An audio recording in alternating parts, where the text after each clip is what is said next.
It's not common to see a movie on the big screen smart like this one for adults. Do you know what I mean? So I'm very grateful for it. Thank you much. Wonderful. Thank Thank you. you. The other thing, it's for me, it's not about a middle-age crisis. It's about human relationships in general. You know what I mean? It's an examination of human relationships. I don't know if you agree with me. Yeah, it's funny.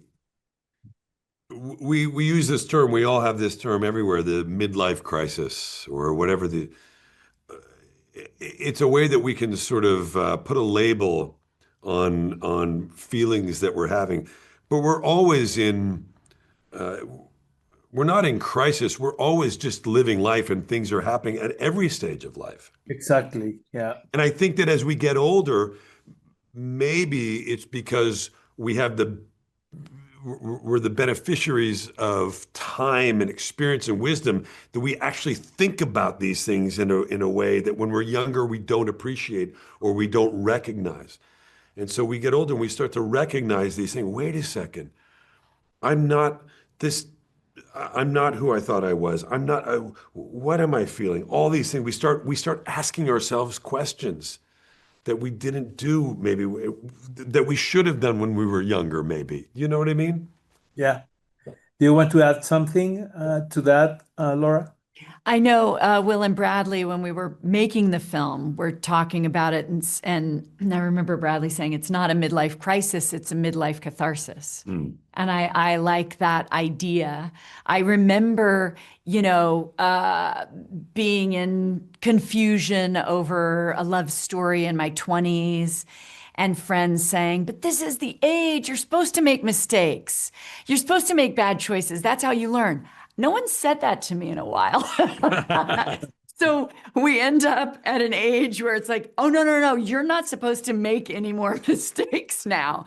That I think people get to the point where we feel we're supposed to be wise enough to get it right. And it's just, we're still the same human beings, and we're trying to catch up with ourselves or rediscover ourselves so that we can bring our full, vulnerable, deep self to our partner.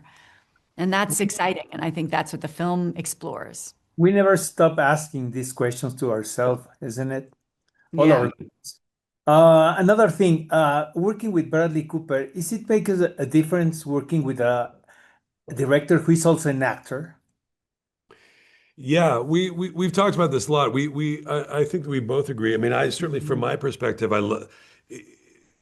when you have a director who's an actor, he understands the process that you're going through, so you can speak a language a little bit that you can understand on a deeper level.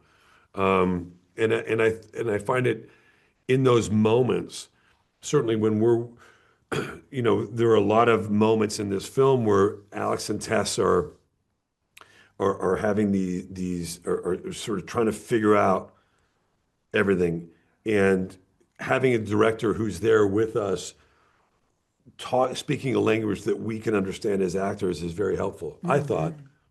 Mhm. Deeply. And giving us room to discover things. I was just thinking the other day, there's a moment where we're next to the birthday cake at our son's birthday party. Mm. And we explored an entire scene, which really is now a wide shot where you just feel us. But if we hadn't had the time to explore everything we went through, you wouldn't feel everything we were feeling from a distance.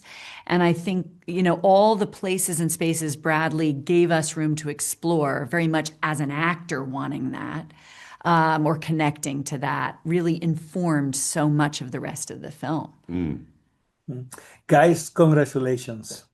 It's a very intelligent, smart, and nice film. Beautiful. Thank you so Thank much. you. Heraldo Podcast, un lugar para tus oídos.